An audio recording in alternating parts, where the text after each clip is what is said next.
Olá meus amigos, eu sou o Coelho no Japão, sejam muito bem-vindos ao Coelho News, o quadro aqui no canal de terça, quinta e sábado, onde você fica bem informado de tudo de mais importante que está acontecendo no mundo Nintendo. E hoje é 1º de abril, muito cuidado com o 1º de abril, galera. Quero dizer que aqui no canal a gente não faz brincadeira de 1º de abril, então não se preocupem, tá? Mas depois eu vou fazer um compilado pra vocês de tudo que foi dito aí na indústria no próximo Coelho News, beleza? A E3 acabou! Eu gostaria que fosse brincadeira de 1º de abril, mas infelizmente não é. Isso tem algumas consequências que eu quero conversar com vocês. The Legend of Zelda Tears of the Kingdom, galera. O tema do game parece ser ressurreição e eu tenho uma teoria aqui do que vai ser a história do jogo que eu quero compartilhar com vocês. O filme do Mario vai ter cena pós-créditos e aqui eu quero pedir desculpa porque houve um problema e ficou faltando eu comentar sobre isso no último Coelho News. E tem mais empresas distribuindo jogos gratuitos para vocês aproveitarem. Tudo isso e muito mais no Coelho News de hoje, meus amigos. Então deixa um like aqui no vídeo, inscreva-se no canal Coelho no Japão para ficar por dentro de tudo sobre o universo Nintendo, ative o sininho de notificações para não perderem esses e outros vídeos aqui no canal. E quem está patrocinando o vídeo de hoje é a loja Trilogy Games, meus amigos, que tem Nintendo, PlayStation e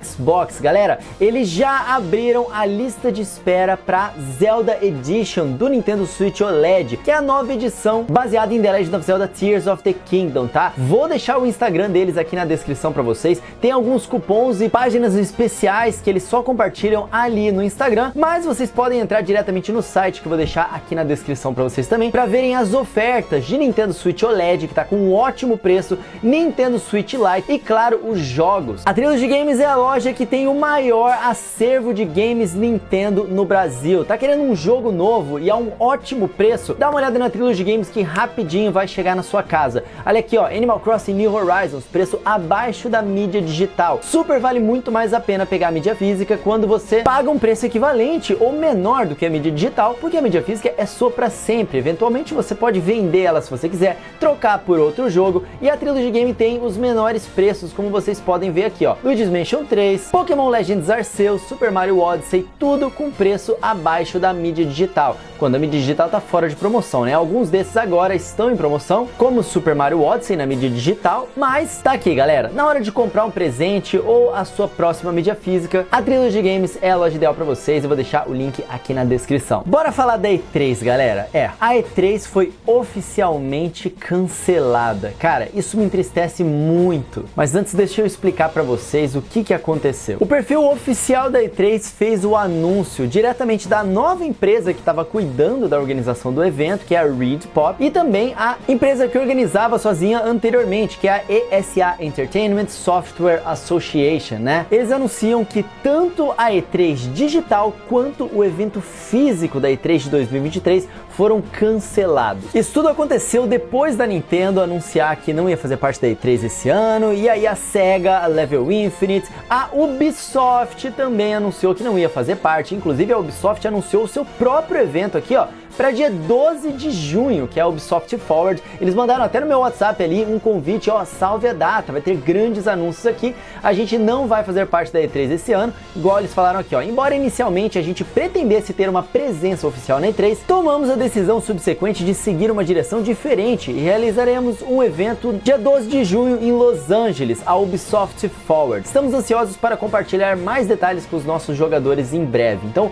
eles decidiram não participar da E3, assim como várias outras empresas, o que levou a E3 a simplesmente cancelar o evento, porque não teve jeito, cara. Falta de contingente, basicamente. E eles falaram o seguinte: essa foi uma decisão difícil por causa de todo o esforço que nós, né, que estávamos organizando ali a E3 e os nossos parceiros colocamos para fazer esse evento acontecer. Mas tivemos que fazer o que é certo para a indústria e o que é certo para a E3. Agradecemos e entendemos que as empresas interessadas não teriam demos jogáveis prontas e que os desafios de recursos tornaram a E3 neste verão um obstáculo que eles não conseguiam superar. Para aqueles que se comprometeram com a E3 2023, lamentamos não poder apresentar a vitrine que vocês merecem e que vocês esperam das experiências dos eventos ReedPop. A Sega também já tinha anunciado que ia sair fora da E3, e foi muito chocante ver o anúncio da Nintendo por fora da E3, porque por mais que a Nintendo ela pudesse fazer as Nintendo Directs, né, eles só não alugavam o teatro para poder fazer aquilo ao vivo, mas a Nintendo sempre esteve muito presente historicamente desde o início ali da E3, né? Então eles tinham lá um show floor cheio de demos de jogos, apresentando seus próprios jogos, Até quando a Nintendo não tinha jogo para apresentar, ela pegou um grandíssimo espaço na E3 e teve presença lá mostrando apenas um, que foi o Zelda Breath of the Wild, e tava lá, cara. Então a Nintendo ter saído fora esse ano, cara, foi um choque muito grande, e várias outras empresas fazendo isso também, tá? Ao longo dos últimos anos, desde a pandemia, quando a E3 ela começou a ser cancelada, esse aqui é o terceiro cancelamento da E3, eu vinha ficando um pouquinho preocupado com o futuro da E3, assim como várias pessoas aí na indústria comentando sobre o fim da E3, porque ela vinha perdendo cada vez mais importância. Eu fico muito entristecido com isso, e eu cheguei até a comentar com vocês aqui que é triste que a E3 acabou. Eram momentos especiais, eu sempre considerei como o Natal Gamer. Eu parava de tudo para poder acompanhar de perto. E era um momento onde a indústria saía da zona de conforto e competia por atenção com ideias malucas, gafes divertidas, que sempre saíam memes da E3, né? E apresentações lendárias. Olha aqui o Shigeru Miyamoto lá no palco da E3, era algo muito especial, cara. E eu, pessoalmente, tinha um grande sonho de entrar pra E3. Um dos motivos de eu poder começar a escrever sobre games muito tempo atrás, antes sequer de eu sonhar que existia YouTube, né? Muito antes disso, eu já escrevia análise de jogos para fórum, eu me inspirava ali no trabalho do Pablo Miyazawa e de outras pessoas na Nintendo World, e eu via eles cobrindo a E3, sempre foi um sonho para mim ir pra E3. Então quando eu comecei o meu canal no YouTube, sempre foi um sonho, caramba, será que um dia isso vai ser possível? Será que eu vou poder trazer para vocês aqui uma experiência, tipo, no meu estilo, só que diretamente lá da E3? Ia ser muito legal, sempre foi um sonho, né? Estar lá na E3, né? E eu até comentei aqui com vocês, no ano que eu finalmente pude ir para a E3, né, que eu voltei do Japão em 2020, ia ser o ano que eu ia para a E3, o mundo acabou, né, teve a pandemia. Depois disso, nunca mais a E3 foi a mesma coisa. Eles começaram a abrir para o público, eles cancelaram os eventos, e aí pensaram em fazer digital, acabou não fazendo. Pelo menos, eu posso dizer que eu tive a alegria de cobrir em loco, né, porque aqui no canal, o evento, através do trabalho do Matheus, inclusive, ó, um beijão pra você, Matheus. E os vídeos que ele gravou, ele foi pra E3, gravou aqui pro canal uma série de vídeos pra gente, né? Então, pelo menos aqui no canal a gente tem uma representação de uma cobertura em loco da E3, mas eu nunca pude ir lá, né, pessoalmente fazer esse conteúdo pra vocês. Eu fico bastante triste com isso, porque se antes a E3 estava desacreditada, agora que não tinha impedimento nenhum pro evento acontecer, nenhuma empresa quis participar, ou melhor, não é que nenhuma empresa quis, mas muitas das grandes empresas pularam fora. E a E3 completamente perdeu a importância, cara. Eles cancelaram e agora, sinceramente, eu acho que não tem retorno mais. Eu acho que era a última chance da E3 mostrar sua importância, era esse ano. Tanto que ano passado as coberturas todas eram a não E3. Eu estava lá no The Enemy, fiz a cobertura da não E3 lá, junto com eles, né? Mas era a não E3. E agora nem isso mais. Completamente vai perder esse nome, né? Essa importância da E3 aí nos próximos anos. Algo que parecia tão necessário e tão vital mesmo para a indústria, é algo que acabou, cara. Eu acho que daqui pra frente a gente simplesmente não vai ter mais. E aí o que começa a acontecer, cara,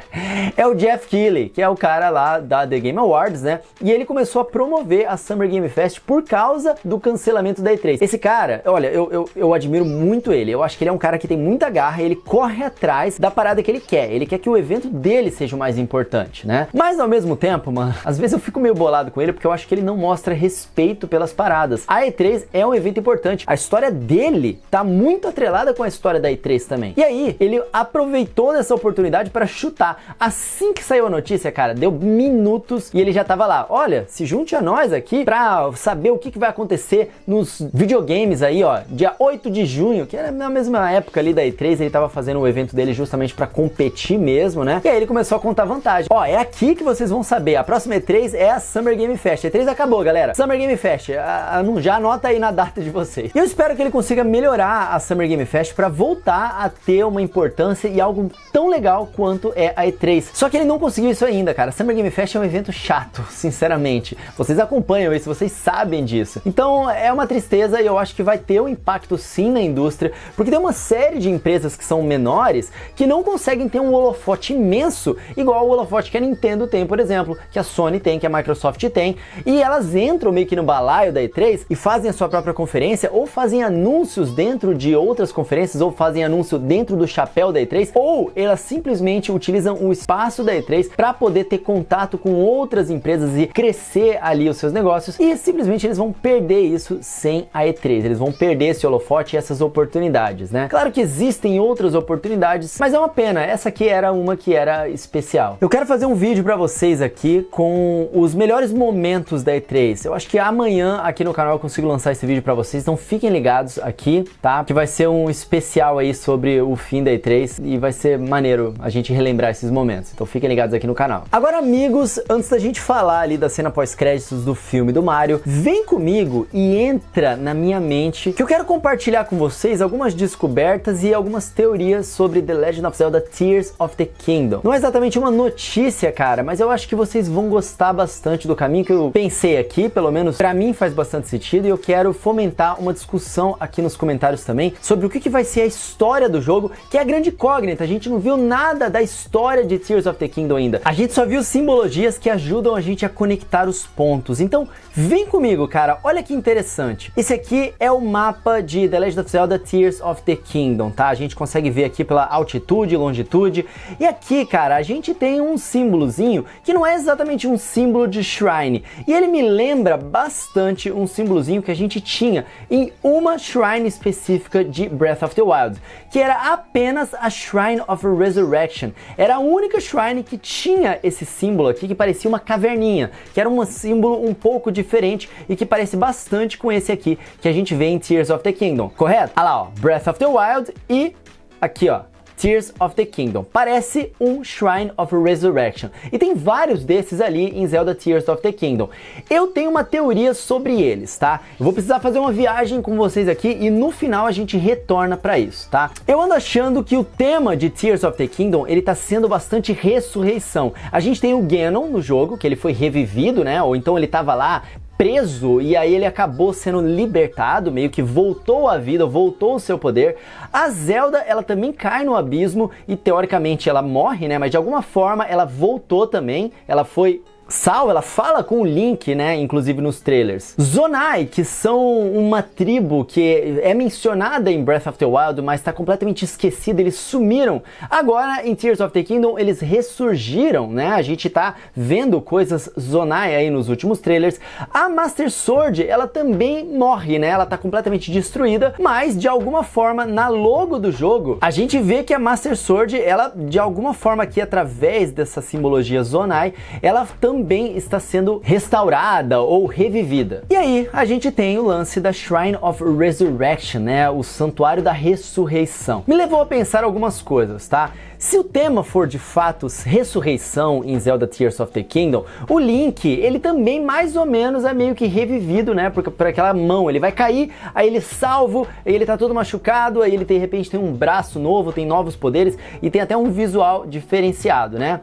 Quem sabe, cara, a gente não tem que, em Zelda Tears of the Kingdom, reviver esses dragões. A gente vê aqui esses grandes símbolos no chão que parecem os dragões Zonai. Quem sabe a gente tem que reviver ou libertar esses dragões Zonai que existiam no passado, né? Já que tudo Zonai é baseado nos dragões, até em Zelda Breath of the Wild, as estátuas Zonai, todas elas são de dragão. E aí esses dragões, eles seriam os sábios. Eu já explico sobre isso. E a gente vai coletar essas lágrimas desses dragões para restaurar a Master Sword ou até mesmo restaurar uma Hyrule. E agora que as coisas começam a ficar interessantes. Vocês se lembram, cara, quando eu trouxe os linguistas que conseguiram decifrar as runas de Zelda Tears of the Kingdom, certo? Esse lance dos dragões, quando os linguistas conseguiram decifrar as runas que estavam aqui na logo de Tears of the Kingdom, elas diziam Era dos Dragões. Então, Tears of the Kingdom provavelmente agora é a Era dos Dragões, porque os Zonai, eles têm bastante a ver com isso. A gente sabe que os dragões em Breath of the Wild, eles têm aquele quê meio celestial, né? Eles são o que a gente tem de próximo ali entre algo muito mágico, celestial, misterioso, até porque em Breath of the Wild, quando os dragões eles somem,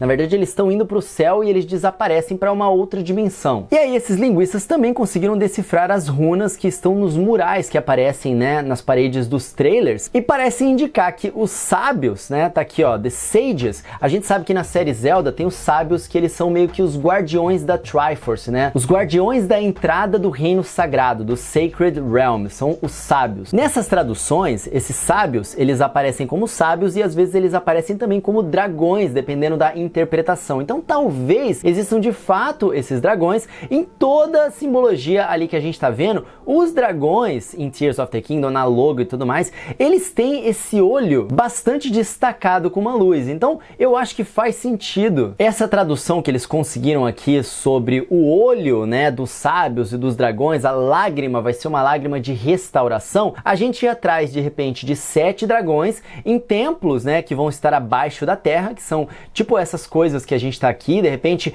você resolve um puzzle aqui e aí abre um portal para você entrar debaixo da terra em um templo ali, e aí você consegue encontrar e salvar e coletar essas lágrimas desses dragões que estão tipo enterrados ali de repente. Mas beleza, calma que tudo isso vai fazer sentido, tá? Vamos voltar agora para Breath of the Wild e pros Sheikah, que é a tribo, né, que deixou tudo pra gente explorar lá em Breath of the Wild. A minha teoria é que muito do que a gente viu da magia do Sheikah, ela se parece bastante com os poderes que a gente tá vendo do Zonai, né? Tanto que o Zonai tem aquele poder lá que faz você mexer as coisas, que é a Ultra Hand, que se parece bastante com o poder do Magnesis em Breath of the Wild. A gente tem o poder também de Recall, né, que faz o voltar ao tempo, que se parece bastante com o Stasis, que é um poder que não volta os objetos no tempo, mas pelo menos paralisa ele no ar. Todos esses poderes Zonai que a gente tá vendo, eles têm uma versão Sheikah que é menos forte, né, que é uma versão simplificada, mais fraca desses novos poderes do Link. E a minha teoria é o seguinte: e se os Sheikah, na verdade, eles fossem mesmo uns descendentes dos Zonai?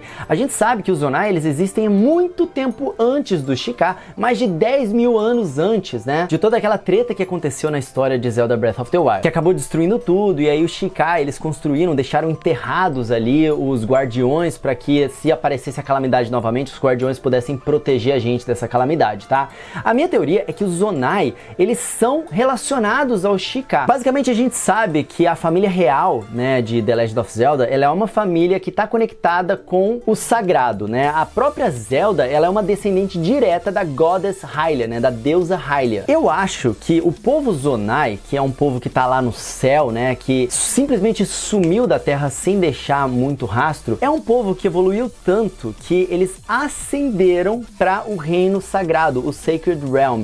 E as pessoas desse povo Zonai que ficaram, né, e permaneceram na terra servindo o novo reino de Hyrule, né, com as pessoas escolhidas ali para serem os reis e as descendentes, né, da Goddess Hylia, no caso a família real da Zelda. A gente sabe que os Sheikah, eles servem a família real que tem a ver com os deuses. E se os Zonai que ficaram na terra, na verdade, acabaram se tornando justamente os Sheikah e desenvolveram sua própria tecnologia baseada na tecnologia Zonai, só que não tão avançada assim. Então eles ficaram e eles acabaram se tornando a tribo dos Sheikah. E a simbologia, ela é meio parecida. A gente conhece a simbologia do Sheikah, né, que é esse olho, que tem essa lágrima, tem esses círculos e tem essas quebradinhas aqui do lado, meio tecnológicas, né, esses quadradinhos aqui, tá? Se a gente olhar a simbologia do Zonai, a gente também encontra aqui, ó, um olho, a lágrima, nesse caso aqui muito mais, né, tipo uma cachoeira de lágrima, várias coisas relacionadas a esses círculos, né, tipo os próprios Sheikah têm esses círculos em volta, e essas coisinhas aqui do lado, meio essas formas geométricas aqui, que no caso do Sheikah elas são mais anguladas, né, isso a gente consegue encontrar também na simbologia dos Zonai. Uma outra coisa que foi revelada pela Nintendo é aquele pin que vai vir com a edição de colecionador do jogo, e olha só para esse pin e me diz que ele não é muito parecido com uma Shrine, cara. Pra mim é exatamente isso. Olha só, é uma Shrine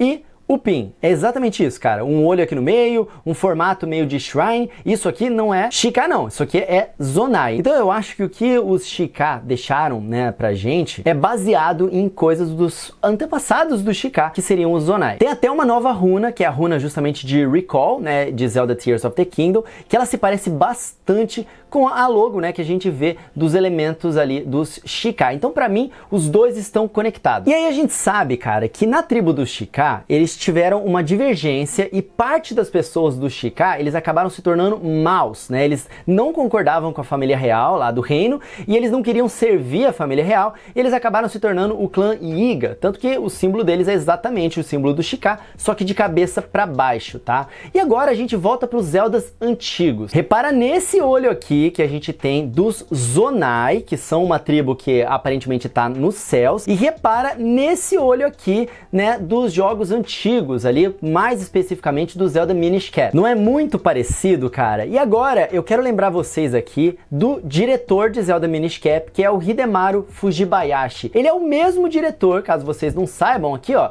de Zelda Breath of the Wild. Então ele tem a ver, de repente ele quis conectar as coisas ali. Mas vamos lá. Eu acho que a tribo Zonai, com toda a sua magia e tecnologia que eles acenderam, também pode ter acontecido igual o Sheikah, que uma vertente do Zonai acabou se tornando maligna, né? E acabou fazendo uma série de mal. Eu quero lembrar pra vocês que em Zelda Minish Cap, quando o Link recebe a espada, ele recebe dos pequenos Picori, que vem de onde? Vem do céu, trazendo uma espada pros homens, justamente combaterem um mal. Por que essa espada veio do céu? Muito provavelmente porque eles conheciam qual era esse mal, eles conheciam o que eles precisavam fazer para combater esse mal, porque esse mal pode ser muito bem decorrente deles. Eu acho que os Zonai e os Picori, essa tribo do céu, eles estão sim conectados. Voltando aqui para minha teoria e o povo do céu. O meu ponto é que se o tema de Tears of the Kingdom é ressurreição e a gente tem uma Triforce bem no centro de tudo, e a Triforce é um elemento que simboliza as deusas, né? É justamente o símbolo que as deusas deixaram da sua existência e da sua criação. E nessa Triforce especificamente tem esse símbolo, esses círculos concêntricos aqui no meio, que eu interpreto como a chave da Triforce, representando os Zonai também, que ascenderam pro Sacred Realm, que é justamente o reino sagrado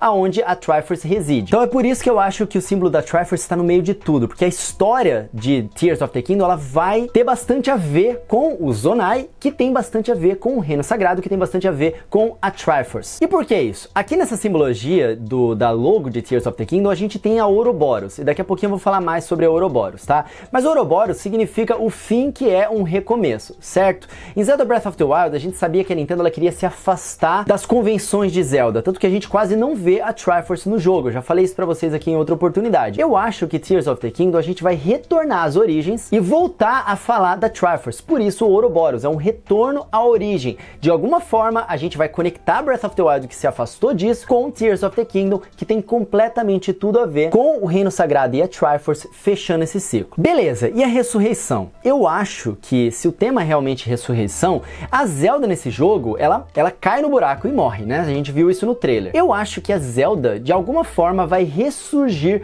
como uma goddess, como uma deusa, que é justamente o que ela é uma descendente disso, né? Ou pelo menos com os poderes de uma. Eu acho que a Zelda, de alguma forma, ela vai se encontrar com os Zonai, ela finalmente vai conseguir completar o ciclo que ela não conseguiu em Breath of the Wild, que era restaurar os seus poderes, e assim ela vai conseguir se conectar com os antepassados dela, né, da deusa, e ela vai ascender ao Sacred Realm, ela vai ascender ao reino sagrado, digamos assim como os Zonai conseguiram fazer, por isso que tem essas ilhas no céu e tudo mais. Aquelas ilhas no céu seriam decorrentes justamente do reino sagrado. E talvez essa Shrine of Resurrection, né, que a gente viu, é a única shrine diferente, que tem aquele símbolozinho parecido que a gente viu em alguns lugares ali no novo mapa de Tears of the Kingdom, seria um elo entre um mundo que foi destruído por Ganon, no estilo de Dark World, né, igual a gente teve no A Link to the Past, e um mundo que ainda é conectado ao Sacred Realm. E aqui eu trouxe para vocês umas traduções do que é o Sacred Realm, que eu vou explicar para vocês. Eu quero lembrar que o Reino Sagrado, ele é sim conectado à Terra de Hyrule, ele não é só uma outra dimensão. E o Reino Sagrado, ele serve como um espelho do coração de quem entra lá. E que quando Ganon chegou lá, no A Link to the Past, o Sacred Realm, ele acabou se tornando um mundo mau, como um clone de Hyrule, e é por isso que é o Dark World. O Dark World do A Link to the Past é justamente o Reino Sagrado. Então, voltamos aos trailers que a gente já conhece, né, de Zelda Tears of the Kingdom.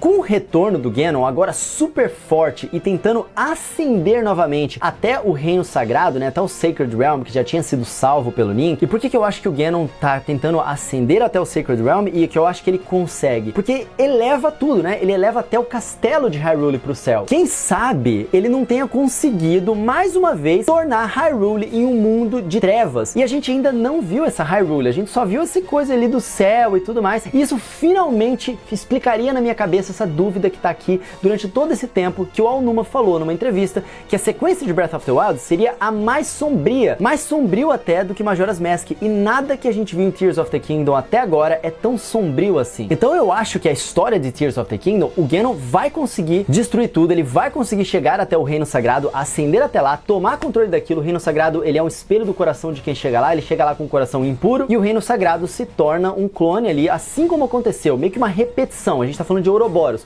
o fim e o recomeço, uma repetição do que ele já tinha conseguido fazer na época do A Link to the Past. Isso não seria novidade na série Zelda, tá? Esses paralelos ali com jogos antigos. Então, no tema de ressurreição, a nossa missão nesse jogo seria derrotar o Ganon, porque a gente sabe, né, que na lore de Zelda, se você derrotar aquele que roubou ou quebrou a Triforce, o Reino Sagrado retornaria à sua antiga beleza, né? Então a nossa missão seria justamente restaurar o Reino Sagrado, reviver, né, resurrect a Triforce também, não apenas o Reino Sagrado, mas a Triforce que poderia ter sido quebrada pelo Ganon. E como é que a gente faria isso? A gente faria isso conseguindo poder através das lágrimas dos guardiões, que são quem? Os sábios, que são os guardiões ali do Reino Sagrado, justamente, que tem essas lágrimas porque não falta tristeza para eles, mas eles são seres muito poderosos que representam isso tudo, são os escolhidos pelas deusas, afinal de contas, para representar cada um dos elementos. Então essas lágrimas seriam dos dragões, que são os sábios, a gente tem que coletar elas para conseguir resurrect, né, restaurar a Triforce em si e derrotar o Ganon para restaurar o Reino Sagrado. E com a ajuda de quem? Dos seres mais próximos dos sagrados que a gente tem, porque eles conseguiram ascender espiritualmente e tecnologicamente, né, e chegar ao Reino Sagrado, que são os Zonai. E por que eu digo isso? Porque olha só a Master Sword aqui, ó, que conseguiu meio que ser restaurada através do poder dos Zonai. É com esse poder aqui que a gente vai conseguir derrotar o Ganon, ó, e derrotando ele, salvando o Reino Sagrado, eu acho. Agora olha só que interessante, eu vi muitas pessoas comentando que nesse jogo tinham dois links, cara. Eu não tava muito convencido até então, mas tem algumas pessoas que compararam e falaram, cara, não tem como, são duas pessoas diferentes. E eu pensei, cara, a Ouroboros, na verdade, o símbolo de Ouroboros é uma cobra que come o próprio rabo, certo? Só que em Tears of the Kingdom são duas cobras, né, que trazem a mesma simbologia, mas são duas e não só uma. Então por que são duas cobras? Pra mim, cara, faria sentido se a gente tem de fato dois mundos,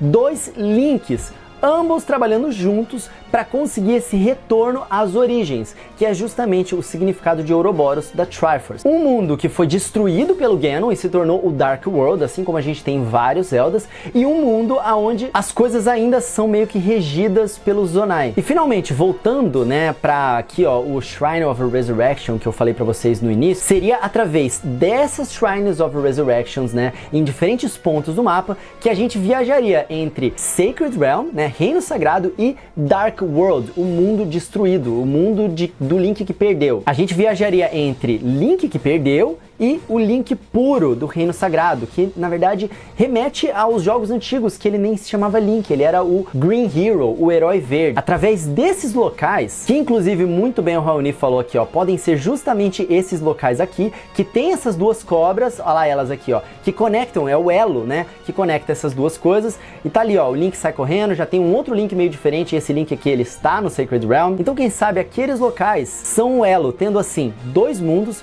dois links conectados pelo elo da ressurreição que permeia entre toda a série Zelda. Link é justamente elo. A ressurreição faz parte de toda a lore de Zelda, porque não é o mesmo Link que você joga em cada jogo, é uma reencarnação daquele Link.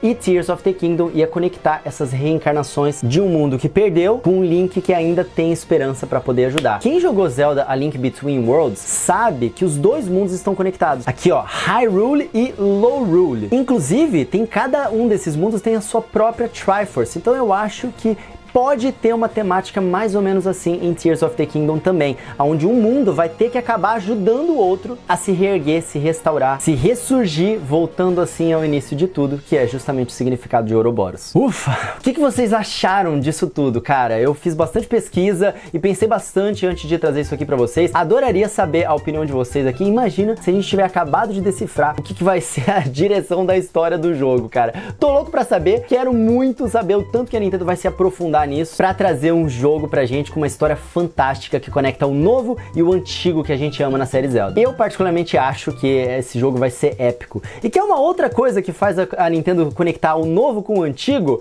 até a própria referência. Olha só o nome da técnica, Ultra Hand. Pra quem não sabe, Ultra Hand foi um dos primeiros brinquedos da Nintendo lá da década de 60 e 70 que eles lançaram, que era essa mãozinha aí que eles brincavam, as crianças brincavam de pegar objetos que estavam longe, né? Isso aqui, inclusive, é um brinquedo criado por Gunpei Yokoi, que é o pai do Game Boy. Então tá aí, ó, mais uma conexão entre passado e presente aí em Zelda Tears of the Kingdom. O que vocês acharam, galera? Deixa pra mim aqui nos comentários. E pra gente fechar, amigos, uma notícia rápida aqui pra vocês ficarem bastante cientes, tá? O Chris Pratt, que é o Mario, né, no filme do Mario, na dublagem em inglês, ele confirma que vai ter uma cena pós-créditos no filme do Super Mario Bros. Então, gente, avisem a todos, não saiam do cinema antes da cena pós-créditos. E o mais interessante disso tudo é que ele fala o seguinte: escute, no final do filme há uma sequência pós-créditos que dá uma amostra do que a sequência do filme do Mario poderia ser. E isso me deixa muito animado. Mas tem se falado da Luigi's Mansion, né, da mansão do Luigi. Era um jogo de GameCube. Eu acho que seria ótimo. Aquele foi meio enigmático, eu não sei, né? Algumas pessoas estão esperando que o próximo filme do Mario vai ser na mansão do Luigi, ou o próximo filme do Mario, sei lá, vai ser um filme do Donkey Kong. A gente basicamente tem uma confirmação aqui de que provavelmente vai ter uma sequência para esse filme por causa dessa cena pós-créditos. Então, por favor, não percam isso. E uma outra novidade que a gente teve é que o DK Rap, Donkey Kong, do Donkey Kong 64, ele tá confirmado. Ele vai estar no filme do Mario, a própria voz do Donkey Kong em inglês confirmou isso, né? Que vai estar lá o rap, ele até zoou, falando que é o pior rap que já foi feito na história, mas remete ali a uma coisa muito legal, né? Da época do Nintendo 64, ali de Donkey Kong 64, que marcou bastante uma geração e vai estar no filme também. Então tô muito ansioso, o filme já é daqui a pouco, galera. Estreia essa semana já, e lembrando, quem tá lá no meu Twitter, participa, porque eu tô sorteando um par de ingressos aqui para vocês poderem assistir, você e Mozão, o filme lá no cinema, em qualquer rede Cinemark, beleza? Entra lá no meu Twitter, @RodrigoCoelhoC. Uma outra novidade legal pra gente poder fechar é que muito provavelmente o próximo personagem jogável no Mario Kart 8 Deluxe, na próxima DLC, vai ser o Poochy, que é aquele cachorrinho lá da série do Yoshi, tá ligado? Olha lá ele correndo lá, no kartzinho próprio dele, muito fofo o Poochy, gostei, achei legal, prefiro ele do que mais uma variação de um personagem que a gente já conhece, e ele foi confirmado pro Mario Kart Tour, né, que a gente sabe que as pistas que a gente tá recebendo, né, na nova atualização ali da DLC do Mario Kart 8 Deluxe, elas vêm muito do Mario Kart Tour, e agora vice-versa, né, teve essa da Yoshi's Island que veio primeiro pro Mario Kart 8 Deluxe e agora é que tá chegando no Mario Kart Tour, então tá aí, ó, muito provavelmente o Poochy vai ser o próximo personagem jogável de Mario Kart 8 Deluxe. Então tá aqui, ó, mais jogos gratuitos pra vocês poderem resgatar. Esse aqui é de Wii U e tá aqui, ó, o código da North America, né, o código da América do Norte, do jogo Collateral Thinking. Então vocês podem pausar aí o vídeo para poderem aproveitar. São muitos códigos, então tenho certeza que algum aqui vocês vão conseguir pegar, tá? Isso aqui são só da América do Norte, ele nem começou a colocar ainda da Europa, tá? Mas da Europa tá aqui, ó, a partir de agora. São 13 páginas, eu vou deixar isso aqui na descrição para vocês, tá? Para vocês poderem dar uma olhadinha, mas vocês podem pausar aí o vídeo também e tentar, depois conta aqui nos comentários se vocês conseguiram resgatar algum deles, tá? O outro jogo é o Silver Falls Gaiden. Esse aqui, ó, os desenvolvedores pediram para enviar uma DM para eles, e se você enviar uma DM para eles, eles vão te dar um código. Se você falar qual desses jogos aqui, são 6 jogos diferentes que eles têm, é só vocês falarem que daí eles vão dizer para vocês, tá? Poderem baixar ali o jogo. E aí, se você quiser ganhar um segundo jogo, você pode mandar uma foto de que você baixou o primeiro, e aí eles podem te dar um segundo jogo, beleza? Então tá aí, ó, aproveitem o que é grátis, que é muito bom.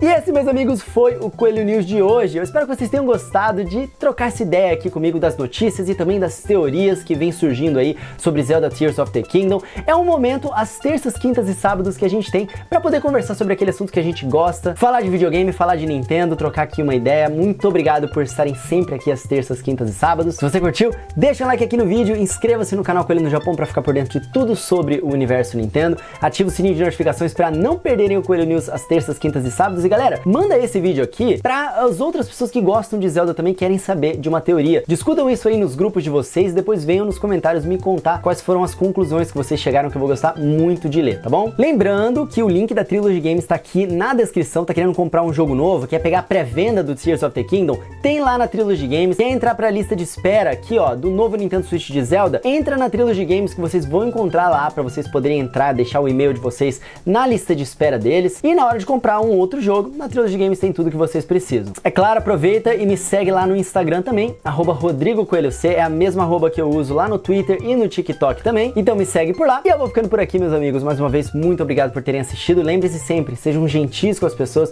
porque isso sim é o mais importante que a nossa comunidade tem. Eu vou ficando por aqui. Nos vemos no próximo vídeo. Um tapa na pata do coelho pra dar sorte e até a próxima. Valeu!